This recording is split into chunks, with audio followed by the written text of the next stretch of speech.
Je prends un autre exemple. Lorsque nous voyons le ciel s'assombrir, les gens peuvent se mettre à l'abri. Il peut y avoir pluie sans pour autant que vous puissiez savoir qu'il a plu. Il peut y avoir pluie sans pour autant que vous puissiez avoir même les indices de cette pluie. Surtout des maisons où on se retrouve sous des caves. Quelquefois même quand il y a une forte pluie, comme il n'y a pas de tôle, vous n'entendez rien. Mais lorsque nous sommes par exemple à l'extérieur, pendant que la pluie est en train de descendre, c'est en ce net moment-là que vous devenez un témoignage de quelque chose qui a été au ciel mais qui s'est répercuté dans la vie de quelqu'un. Vous verrez une personne mouillée. Et tout simplement parce que il a été sous un ciel qui a libéré la pluie. Et lorsque nous parlons de sous un ciel ouvert, la pensée n'est pas de constater. Mais la pensée c'est de vivre, de participer, de devenir ce que le ciel a voulu que nous puissions devenir. Je vous donne un exemple. Il est facile de voir le ciel pendant que vous êtes sur la terre et en regardant la terre. Je me répète. Il est facile de voir le ciel tant que vous êtes sur la terre en regardant au sol. À une seule possibilité. Lorsque vous vous retrouvez près d'un cours d'eau, auprès de quelque part là où il y a des eaux stagnantes. Vous pouvez aussi avoir par exemple un bassin d'eau. Lorsque vous regardez dans le bassin d'eau, vous avez dirigé le regard vers le bas. Mais vous êtes en train de voir le ciel. Comprenez ce que je dis? C'est la pensée que l'Éternel Dieu avait instaurée lorsqu'il a dressé les. Lorsque vous arrivez au tabernacle, vous entrez par le parvis. La première des choses, vous retrouvez l'autel d'airain. C'est le feu. Mais lorsque vous dépassez cet endroit, vous trouvez la cuve d'airain. Là il y avait de l'eau. Et la personne devait s'approcher de cette eau.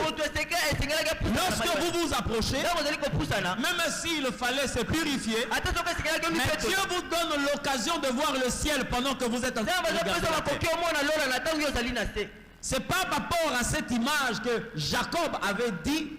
C'est ici la porte des cieux. Pendant qu'il est en train de monter la terre, mais il parle des cieux. Nous disons sous un ciel ouvert. L'Éternel veut faire des panneaux. L'Éternel veut faire des panneaux. Des panneaux publicitaires qui peuvent renseigner sur la terre. C'est que l'Éternel Dieu peut faire dans la vie d'un homme terrestre. Donc vous devenez des miroirs. Vous devenez comme des échantillons. Les gens peuvent lire le ciel en vous regardant. Les gens peuvent connaître le ciel quand ils vous voient. Ciel ouvert. Alors ne voyez pas de gens qui sont là seulement pour visiter un ciel qui est ouvert, mais plutôt des gens qui veulent participer à un ciel ouvert. Quelqu'un dit Amen. Lorsque le Seigneur a parlé, je me répéter tout ce que nous avions dit. Il dit vous verrez des ciel ouvert. Ici je suis en train de parler de la vie que doivent mener qui ont vécu ou qui sont en train de vivre le ciel ouvert. La vie avec Dieu ce n'est pas ce que nous avons déterminé ou ce que c'est ce que l'Éternel a décidé. Dieu a voulu. Amen. Qu'est-ce que l'Éternel Dieu a voulu? Et que nous puissions vivre.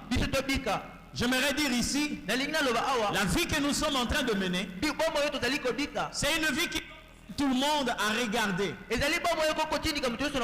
Pendant que Dieu est en train de parler, nous sommes en train de vérifier est-ce que ce que Dieu dit et ce que je suis en train de vivre.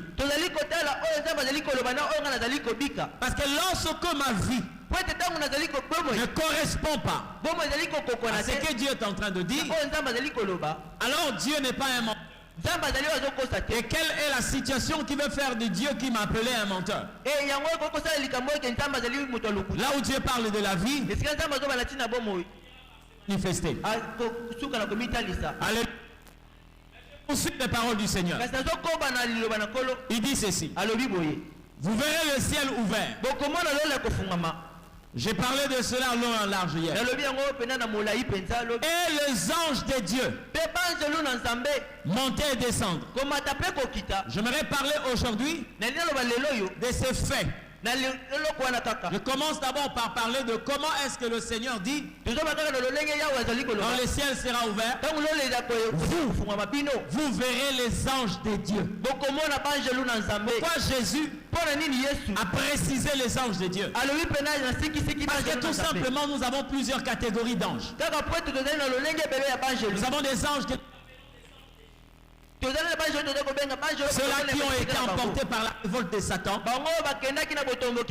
Et nous avons des anges élus. Ce qu'on appelle les anges de Dieu. Bien que tous ont été créés par Dieu, et par la révolte, certains ont perdu leur qualité d'anges élus. Et ils sont appelés les anges déchus.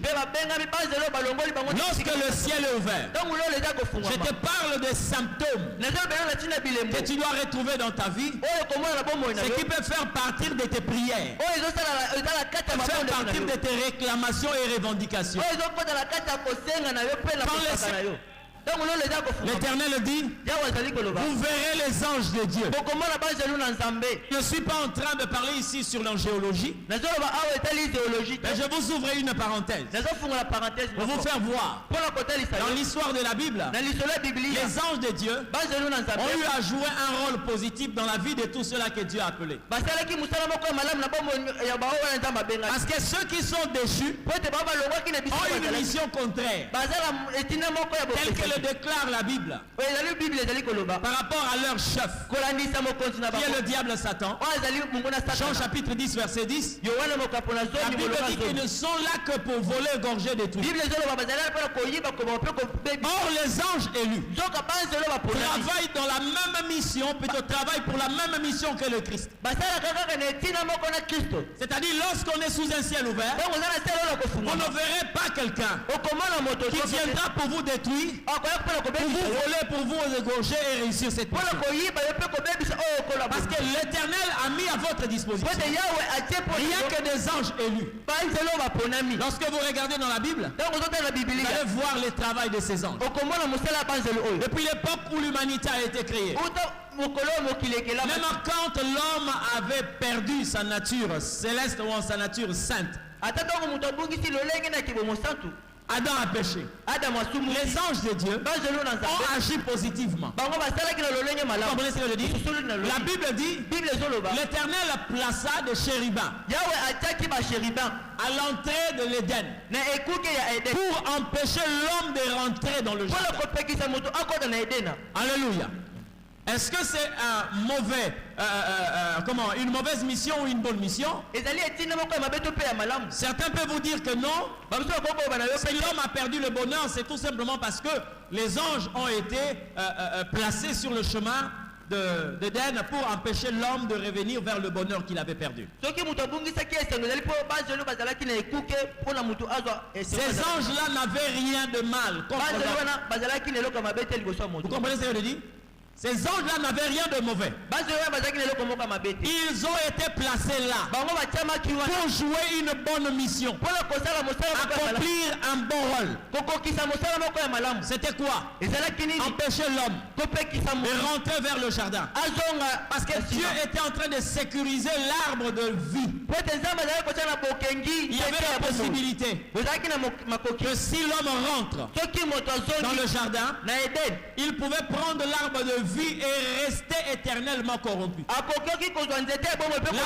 de Dieu, Dieu ne voulait pas voir l'homme qu'il a créé à son image et à sa ressemblance vivre d'une manière corrompue. Ça veut dire quoi? L'Éternel a accepté que Satan, malgré qu'il était un chérubin protecteur, malgré qu'il était un archange, malgré qu'il était créé avec des pierres précieuses, Dieu a accepté sa compromission. Il a permis qu'il puisse se compromettre et rester comme ça pour qu'il vive la condamnation. Mais quand l'homme est tombé, Dieu a dit non. Je ne permets pas que lui devienne comme Satan. Ça veut dire qu'un grand amour vis-à-vis de lui, c'est Dieu qui l'a manifesté. Alors il a placé le chérubin pour empêcher l'homme de rentrer.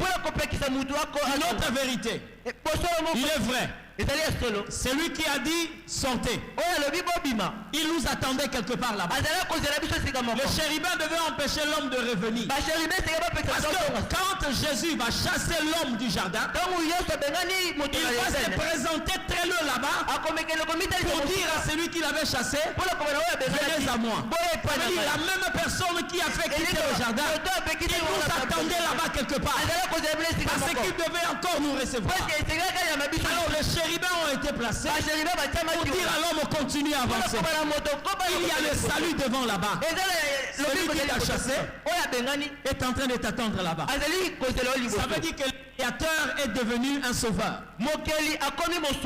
Depuis la création du monde, les anges élus ne travaillent que pour le bonheur de l'homme. Regardez dans la vie d'Abraham, vous allez vous rendre compte. Il y a des anges qui sont venus le visiter. Regardez dans la vie de Lot.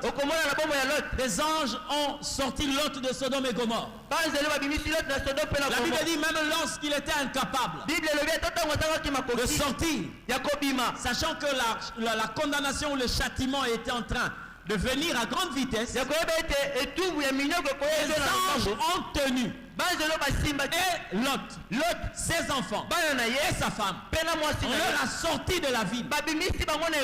Vous comprenez ce que je dis? Eux qui avaient une facilité de naviguer dans le temps, d'aller plus vite que les humains, ils ont sorti la famille de Lot et on leur a laissé à un endroit où ils étaient hors du danger. Mais la femme de Lot n'a pas compris. Elle a regardé derrière, elle est devenue un bloc de sel.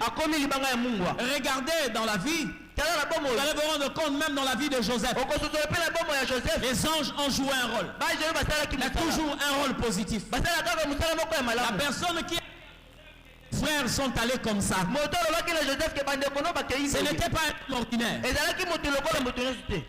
mais un ange qui va aider Joseph à retrouver son destin. Parce que si Joseph était rentré chez son père, il n'allait pas devenir ce qu'il était devenu. Il a fallu quelqu'un qui pouvait lui orienter.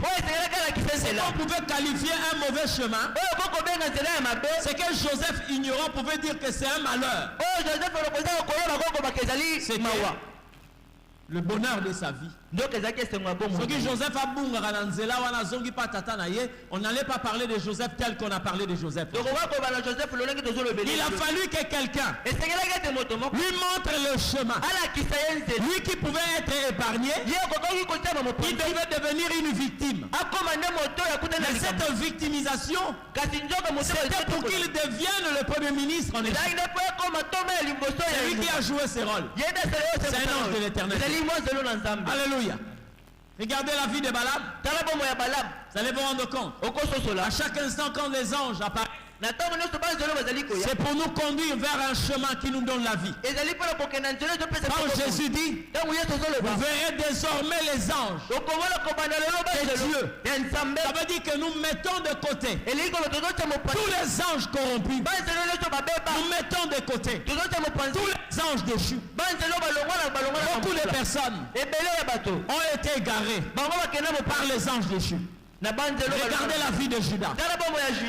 La Bible dit, pendant qu'ils étaient en train de dîner, pendant qu'ils étaient en train de souper, Judas est en train de poser aussi la question comme tout le monde. Parce que Jésus a dit, l'un de vous va me trahir. Et Judas pose la question. Seigneur, c'est moi? Jean pose la question, est-ce que c'est moi? Pierre pose la question, Barthélemy, et tous ces mondes-là. Jésus dit, c'est lui à qui je donnerai le morceau trempé. Quand il a donné à Judas, la Bible dit, Satan entra en Judas. Et il lui a conduit vers où? Vers le chemin de la perdition. Judas, qui était un disciple de Jésus, il est devenu celui qui devait trahir le Christ. Et lui qui voulait qu'on tue le Christ, il est mort bien avant le Seigneur. Pourquoi? Guidé par un ange déchu. Amen. Guidé par un ange déchu, il va perdre sa vie avant même que la personne que lui avait trahi. Donc lorsque nous parlons des anges de Dieu, lorsque le ciel est ouvert, l'Éternel met à votre disposition ces anges élus. Donc les personnes qui vont jouer un rôle important dans votre destin. Donc qui jouent un rôle important dans votre destin. C'est pourquoi avec Dieu, vous n'aurez jamais la garantie de vous égarer. Quand le ciel est ouvert, tu ne vas jamais t'égarer. Comprenez ce que je dis? Tu ne vas jamais t'égarer. Même si les ténèbres, le monde des ténèbres a mobilisé tous les démons. Laisse-moi te dire, par rapport à la pensée de Dieu, vous ne verrez que les anges de Dieu. Vous n'allez rencontrer que les anges de Dieu. Et lorsque je parle de Dieu, je ne fais pas seulement allusion aux êtres spirituels. Le mot ange signifie envoyé. On peut aussi avoir quelqu'un dans sa vie qui est venu comme un ange. Comprenez ce que je dis? Et là où David a dit à Abigail, pourquoi? Parce qu'Abigail est venue pour empêcher David à répandre le sang. Pourquoi on ne lui parle pas en tant que criminel? Abigail a arrêté la main de David. Lorsque le ciel est ouvert, vous ne verrez que les anges de Dieu. Ils sont présentés comme étant nos compagnons d'œuvre. Nous avons dans la Bible plusieurs interventions qui ont été faites par les anges. Israël est allé combattre un jour. Ils avaient les... Mais tellement l'Éternel Dieu, pendant que l'Éternel leur demande d'avoir le regard fixé vers lui, Dieu va envoyer un seul ange. En une nuit, il a tué 185 000 soldats. Israël n'a même pas utilisé ses épées. Puisque c'est des gens qui sont censés voir les anges de Dieu. Quand le ciel est ouvert, ils se sont réveillés un matin, il y avait une rivière de sang. Ils se sont dit, certainement les ennemis se sont tués. Or l'Éternel avait envoyé un ange. Une seule nuit, cet ange a tué 185 000. Comprenez ce que je dis? Regardez la travailler pendant que Pharaon est en train de poursuivre les enfants d'Israël. En Israël, les gens n'utilisaient pas d'abord des chevaux. Les gens... Vous comprenez? Des ânes et des chameaux. Pharaon avait des chameaux. Il avait des chevaux. Des chevaux blancs. C'est des chevaux qu'on utilisait par des rois. On l'achetait en Égypte. Ces chevaux sont reconnus par une vitesse extraordinaire. Mais Israël est en train de marcher. La Bible dit il y avait plus de 600 000 hommes, sans compter les femmes, les enfants et les vieillards. Israël est sorti avec des vieillards. avec des femmes, avec des bébés. Imaginez-vous comment ils pouvaient marcher. Et ceux qui sont là, sur des chars, ceux qui ont des chevaux, n'arrivent pas à rattraper ceux qui sont en train de marcher comme des tortues. Ça, c'est un mystère. Comment Pharaon ne pouvait pas rattraper les camps d'Israël? La Bible me dit, les anges de Dieu étaient en train de séparer les deux camps. Malgré les efforts fournis, Israël gardait la même position et l'Égypte gardait aussi cette même position. Ça, c'est le travail des anges. Dans d'autres versions, on dit qu'ils étaient en train de rendre difficile la marche des soldats égyptiens. Quand Jésus dit, vous verrez des anges, des dieux, ça veut dire que dans votre vie, un ange déchu ne peut pas travailler. C'est pourquoi je le déclare. Un enfant de Dieu ne peut jamais être possédé. Cette vérité, vous devez la posséder comme l'encre dans votre âme. Un enfant de Dieu ne sera jamais possédé. Un enfant de Dieu peut être oppressé, mais la possession, jamais. Pourquoi? Dieu a déclaré ceci. Vous êtes le temple de Dieu, la maison où l'Esprit de Dieu habite. Dieu qui demeure dans le temple qu'il appelle l'homme est un Dieu jaloux qui ne partage pas sa gloire à qui que ce soit. Je l'ai dit une fois ici, si vous allez chercher une maison avec Dieu, vous allez vous rendre compte si vous êtes en train de chercher des immeubles. Si vous êtes en train de chercher des chambres, salon ou 4 chambres, salon, cuisine, douche, salle de bain. Dieu n'aura qu'un seul choix. Pour ceux qui connaissent Dieu, vous pouvez même prophétiser sur le choix que l'Éternel va porter sur des maisons. Dieu aime des maisons qui sont comme des studios. Amen.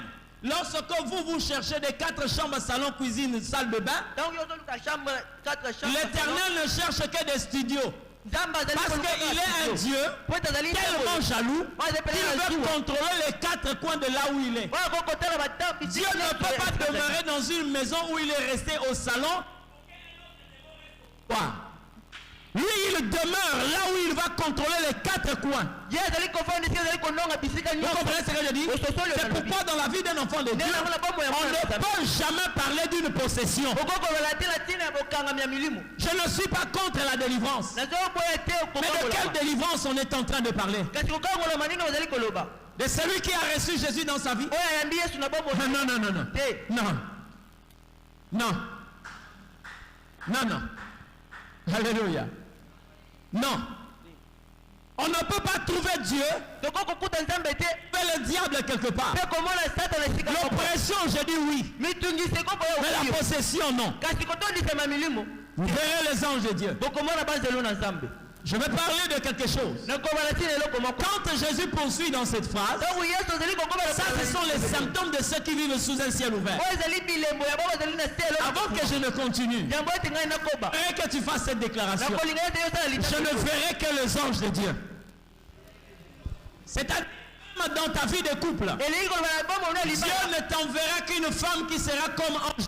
Ce n'est pas celle qui viendra compliquer ton existence. Ce n'est pas un mari que tu vas avoir qui va être comme un démon. Tu ne rencontreras que les anges de Dieu. Le mot ange signifie envoyé. Tu ne pourras avoir des amis qui ne sont que comme des anges de Dieu. C'est pourquoi vous allez voir. Regardez quelqu'un comme David. Une fois quelqu'un m'a posé la question de savoir, tu as combien d'amis? Je dis tel que tu me vois là, je n'ai même pas 2 amis. Il me dit comment ça? Toi un pasteur? Toi un pasteur? Il y a plusieurs pasteurs. Et toi tu dis que tu n'as même pas 2 amis? Oui, effectivement. Pasteur quoi? C'est le comment? Facebook qui est venu désacraliser le mot amitié. Si je vous parle de l'amitié, même à toi tu vas te rendre compte que tu n'as pas d'amis. Pour mon réputation, David a la kidango. Hein? La manière dont David était connu en Israël. Vous savez, David avait combien d'amis? Il n'avait qu'un seul. Il s'appelait Jonathan. Après la mort de Jonathan, on n'a jamais parlé de l'amitié que David avait avec quelqu'un. David, c'est un roi qui n'a jamais eu d'amis. Parce que, bien aimé, la question de l'amitié, c'est une question tellement profonde. Donc, même lorsque vous naviguez dans le domaine de l'amitié,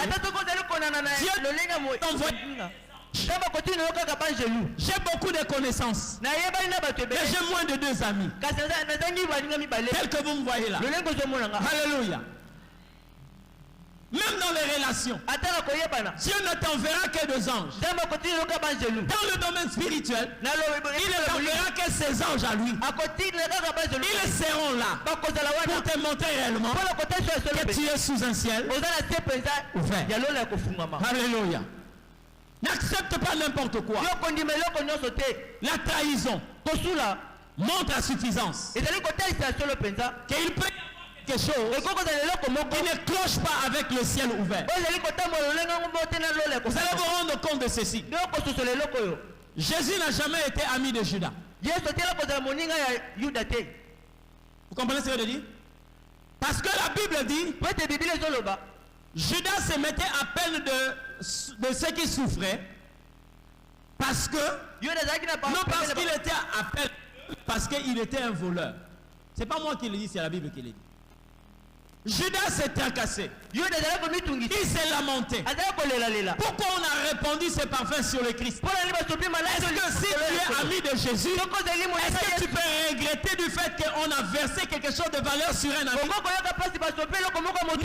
Judas n'a jamais été ami de Jésus. Jamais. Jamais. Parce que l'amitié prouve un amour exagéré. Parmi les disciples de Jésus, même Jean n'était pas ami de Jésus. Alléluia. L'amitié de Jésus, on va le trouver dans Pierre. Il ne s'agissait pas de celui que Jésus aimait, mais il s'agit de celui qui aime Jésus plus que les autres. Quand vous regardez dans cette équipe, nous avons 3 types de personnes. Marie connaissait Jésus plus que les autres. Parce qu'elle était capable de repérer Jésus seulement par la voix. Quand Jésus a parlé, Marie s'est retournée, elle a dit Raboul. Oh, la Bible dit, mes brebis connaissent ma voix. Marie était capable de le faire. Les 2 disciples sur le chemin de Maïs, pendant que Jésus est en train de parler, personne ne reconnaissait que c'était Jésus. Mais oh Marie, quand Jésus a pris une autre forme, elle avait confondu à un jardinier, quand que Jésus a parlé, elle a compris que ça c'est le maître. Vous comprenez ce que je dis?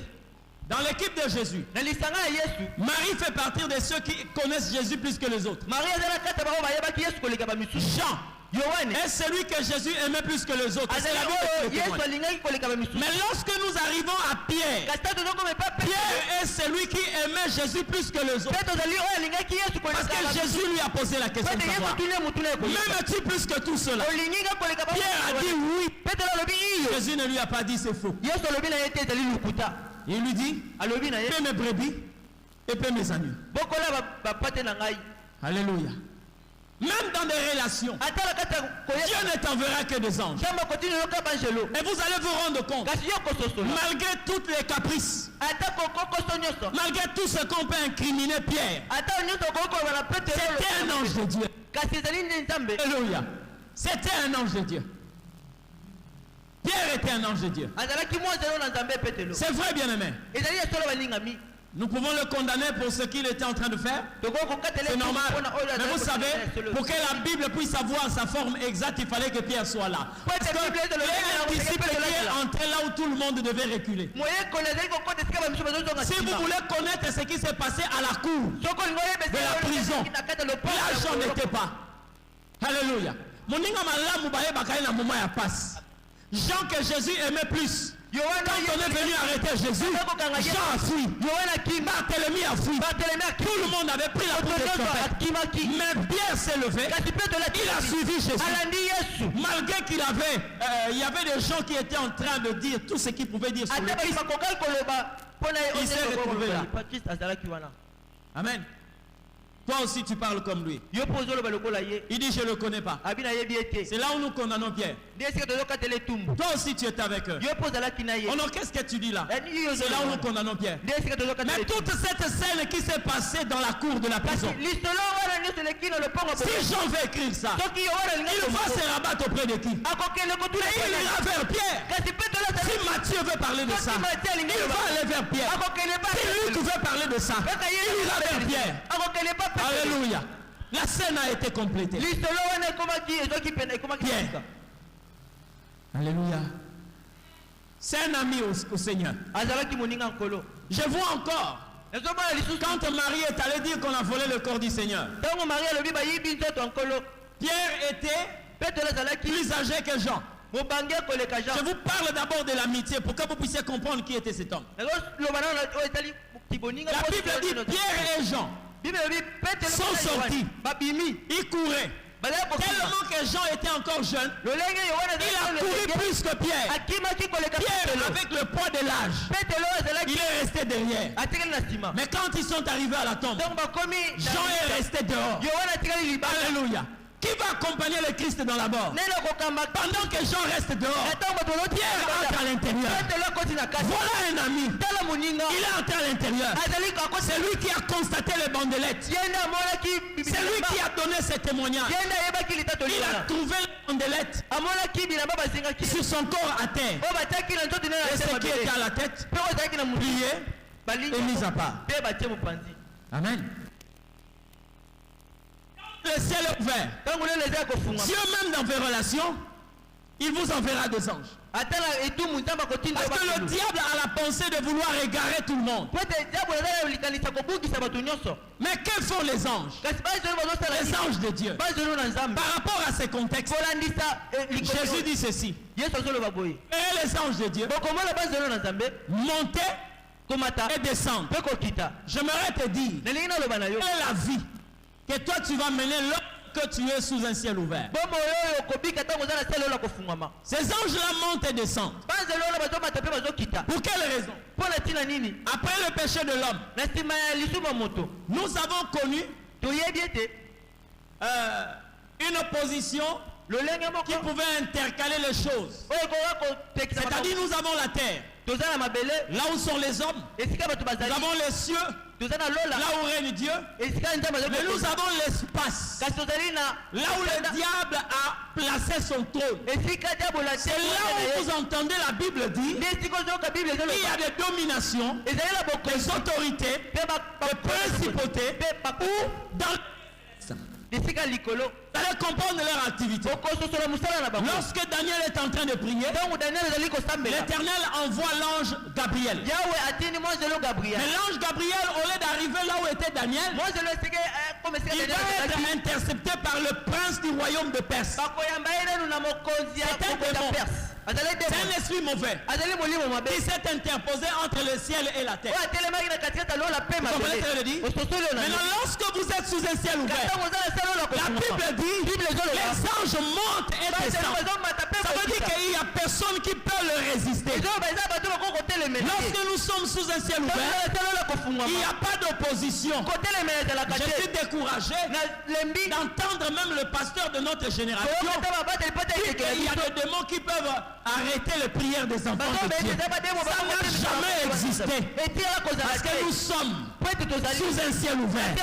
Les anges montent et ils descendent. Posez-vous la question de savoir où est alors le trône de Satan? Où est le prince du royaume de Perse?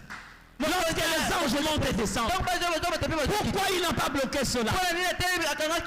C'est pourquoi j'ai compris que la grâce est plus que la loi.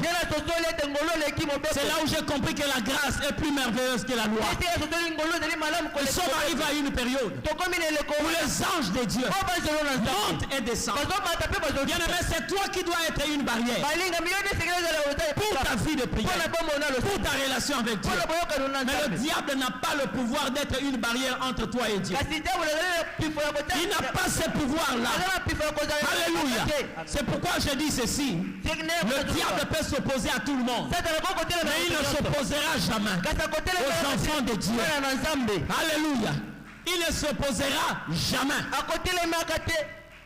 Vous avez fait du diable un danger aussi longtemps qu'il ne représente pas un danger. Vous êtes sûr avec moi que Dieu est un Dieu responsable? Dieu en tant que notre Père, il est un Père responsable. Qui est ce Père qui peut laisser des gilettes là où sont ses petits-enfants? Je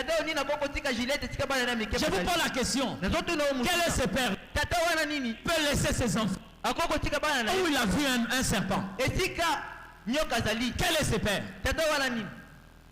Il n'existe pas. À moins qu'il soit inconscient. À moins qu'il soit... Mais Dieu en tant que Père, il est un Père responsable. Comment est-ce qu'il peut nous laisser sur la terre?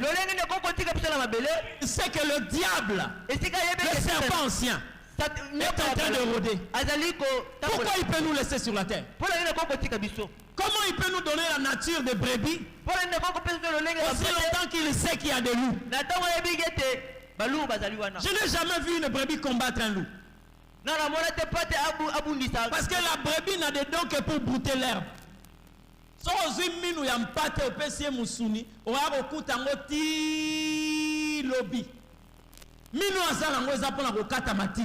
Il n'a pas de dents pour mâcher la chair. Il n'a pas des ongles.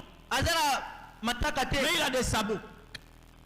Comment Jésus peut laisser son peuple qu'il qualifie de brebis au milieu de loups? Ça veut dire que pour nous, les loups ne représentent pas un danger. Il ne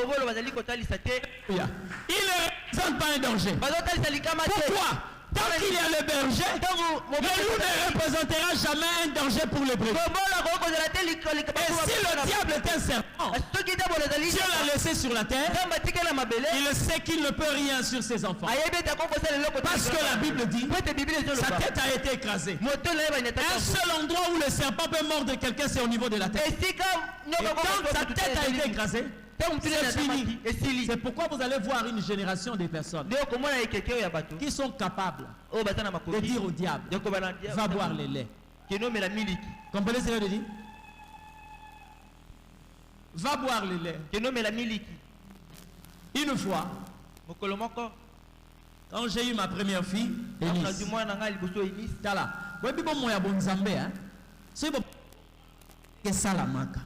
diable Sili. C'est pourquoi il ne veut pas que plusieurs personnes parviennent à la vérité. Une fois j'étais en train de rouler, le Seigneur est en train de me dire, est-ce que tu sais qu'il y a des églises là où le diable lui-même envoie des gens? J'ai dit, comment ça? Il dit oui, parce qu'il sait que ce qui est enseigné là-bas n'amènera les gens nulle part. J'étais en train, je venais d'avoir fille. Il y a des moments, quelquefois, quand je travaillais, elle faisait beaucoup de dégâts. Elle voulait aller dehors. Alors moi, laisser la Bible, aller prendre l'enfant, ça me dérangeait tellement. On pouvait mettre des bidons à la porte. Mais à un certain moment, elle cherchait toujours un moyen pour faufiler. Un jour, je suis sorti. J'ai vu qu'on était en train d'acheter, de vendre des nounous. J'ai acheté un nounous.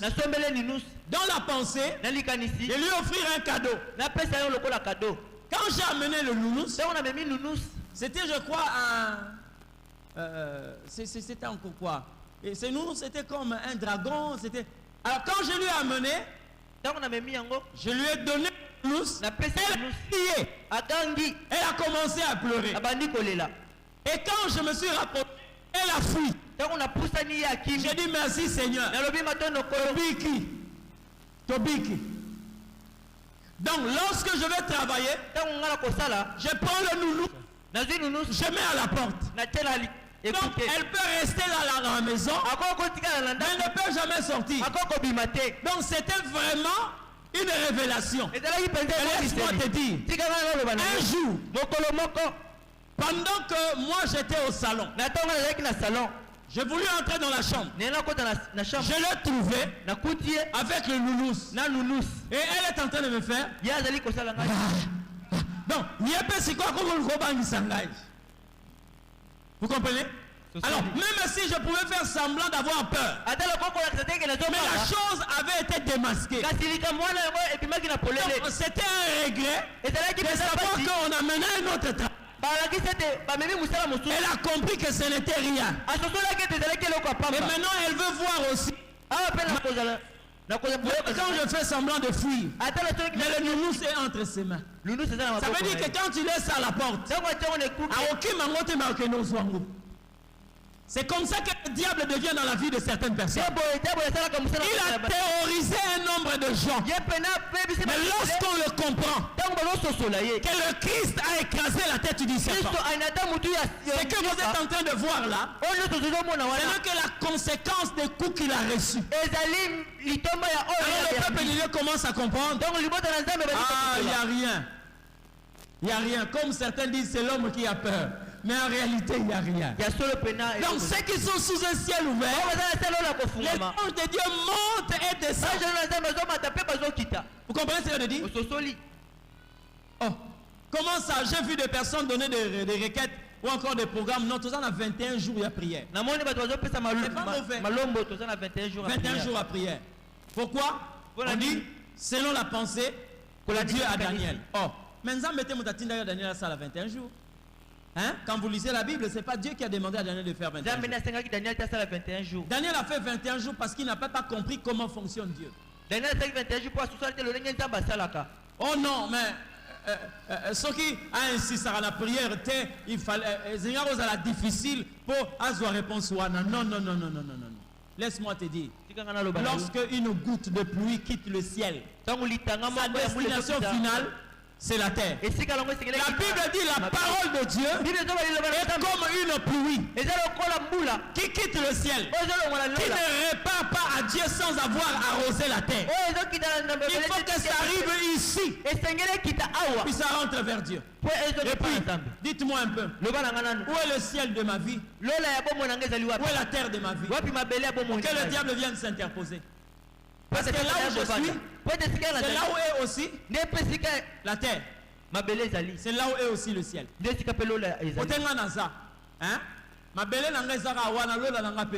Pourquoi? Parce que Nzamba fandi ne nesika wana. Donc au monde angatina likolo pour la soluka Nzambe. Parce qu'il dit et demeure en moi. Alors dites-moi, entre ma prière et l'oreille de Dieu, où est-ce que le diable peut placer son trône? Pour m'empêcher d'atteindre l'oreille de Dieu. Le Dieu que je te prêche là, il n'est pas là au ciel. Le Dieu que je te prêche est en cet endroit. Il est au-dedans de toi. Et tu n'as pas besoin d'invoquer le prince du royaume de Perse. Non, ça n'existe pas. Amen.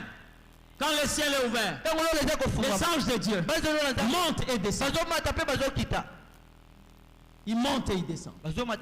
Personne ne peut s'opposer. J'aimerais te dire une chose. Le plus grand danger dans ta vie, c'est toi-même. Et ça n'a pas sa vie. Lorsque Pharaon était en train de poursuivre les enfants d'Israël, il n'a même pas touché un seul cheveu. Mais les enfants d'Israël sont morts dans le désert comme ça. Il y avait un autre ennemi plus redoutable que eux étaient en train de négliger. Cet ennemi a été en train d'acclamer avec eux. Cet ennemi était en train de chanter avec eux. Oh, Pharaon est resté. La mer a déjà englouti toute son armée. Mais comment Israël est mort? Il y a un autre ennemi qui s'est infiltré au milieu d'Israël. C'est appelle la chair. La chair est plus dangereuse que le diable. Lorsque tu disciplines ta chair, tu peux réussir ton destin. Il y a des moments ne peut pas t'atteindre, mais ta chair va t'atteindre. C'est pourquoi il faut discipliner cette chair. L'ennemi le plus redoutable dans ta vie, pourquoi la Bible t'exhorte à crucifier la chair. Les anges de Dieu montaient et ils descendaient. Comment? Sur le Fils des hommes. Oh là là. Bon, on va prier. On peut pas, on va prier parce que j'ai promis aujourd'hui qu'on va arrêter. N'est-ce pas? On va prier. Gare au retardateur. Gare au retardateur. On va continuer les dimanches parce que demain nous n'avons pas culte. Nous allons nous lever et nous voulons prier. Par rapport à tout ce que je dis ce soir, toi qui m'as entendu prier, toi qui m'as entendu plutôt parler, qui m'as entendu prêcher, sache-le bien que nous ne pouvons voir que les anges de Dieu. Dans notre destin, on ne peut retrouver que les anges de Dieu. Il n'y aura pas un ange déchu. Il n'y aura pas un envoyé du diable. Mais Dieu dit lorsque le ciel est ouvert, vous ne verrez que les anges de Dieu. Ils ont travaillé dans la vie de la mère de Samson. Ils ont travaillé dans la vie de Manoah. Ils ont travaillé dans la vie de Balak. Ils ont travaillé dans la vie de Moïse. Ils ont travaillé dans la vie de plusieurs qui nous ont précédés. Continue à travailler jusqu'au jour. Les envoyés de Dieu. Ceux qui peuvent nous aider à retrouver le bon chemin. Qui peuvent nous garantir l'équilibre pour ne jamais. J'aimerais que tu commences et que tu dises au Seigneur, merci pour le ciel ouvert. Je suis en train de prier pour réfuter tout le symptôme qui ne parle pas du ciel ouvert dans ma vie. Tout ce qui donne un symptôme de ce qui n'est pas les signes ou les insignes du ciel ouvert, je le mets hors de moi au nom de Jésus. Et laisse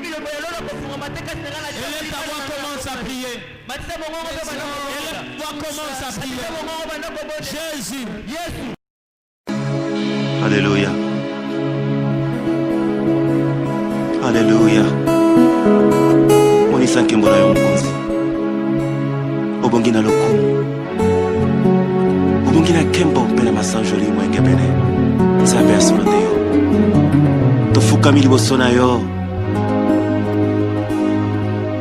Tokiti liboso na mokonzi.